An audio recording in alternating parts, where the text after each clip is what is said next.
చూస్తే తెలంగాణలో 9 మంది ఐఏఎస్లకు రాష్ట్ర ప్రభుత్వం పోస్టింగ్లు ఇచ్చింది. హనుమకొండ అడిషనల్ కలెక్టర్గా రాధికా గుప్తా, ములుగు అడిషనల్ కలెక్టర్గా పి శ్రీజ, నిర్మల్ అడిషనల్ కలెక్టర్గా ఫైజాన్ అహ్మద్, రాజన్న సిరిసిల్ల అడిషనల్ కలెక్టర్గా పి గౌతమి, జనగామ అడిషనల్ కలెక్టర్గా పర్మాన్ పింకేష్ కుమార్, లలిత్ కుమార్, మహబూబ్ నగర్ అడిషనల్ కలెక్టర్గా లెనిన్ మతల్, మహబూబ్ నగర్ అడిషనల్ కలెక్టర్గా శివేంద్ర ప్రతాప్, వనపర్తి అడిషనల్ కలెక్టర్గా గంగ్వార్ జైశంకర్, భూపాలపల్లి అడిషనల్ కలెక్టర్గా కదిరావాన్లకు పోస్టింగ్లు ఇచ్చింది. ఈ మేరకు ఉత్తర్వులు జారీ చేసింది. తెలంగాణ రాష్ట్ర ప్రభుత్వం మహిళలకు ఆర్టీసీ బస్సులో ఉచిత ప్రయాణ సౌకర్యం కల్పించడంతో తమ ఉపాధి దెబ్బతింటోందని ఆటో డ్రైవర్లు ఆవేదన వ్యక్తం చేశారు.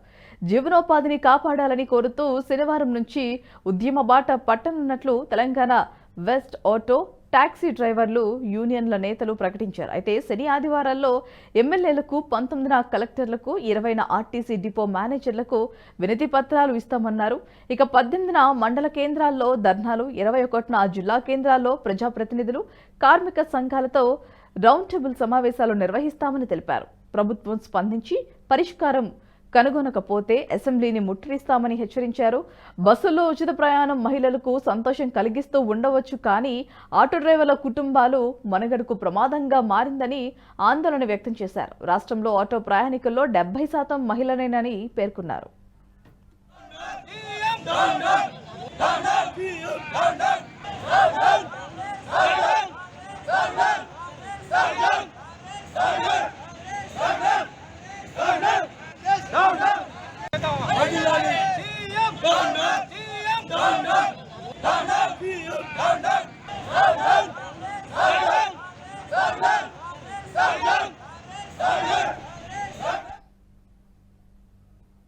ఈ వీడియో మీకు నచ్చినట్టయితే లైక్ చేయండి, 10 మందికి షేర్ చేయండి. అలాగే కామెంట్ల రూపంలో మీ అభిప్రాయాలను మాతో పంచుకోండి. Nationalist hub group of channels ను సబ్స్క్రైబ్ చేసుకుని తెలుగునాట జాతీయవాద జర్నలిజాన్ని ప్రోత్సహించండి. ఈ వీడియో కింద ఉన్న బెల్ ఐకాన్ పై క్లిక్ చేయడం మర్చిపోవద్దు.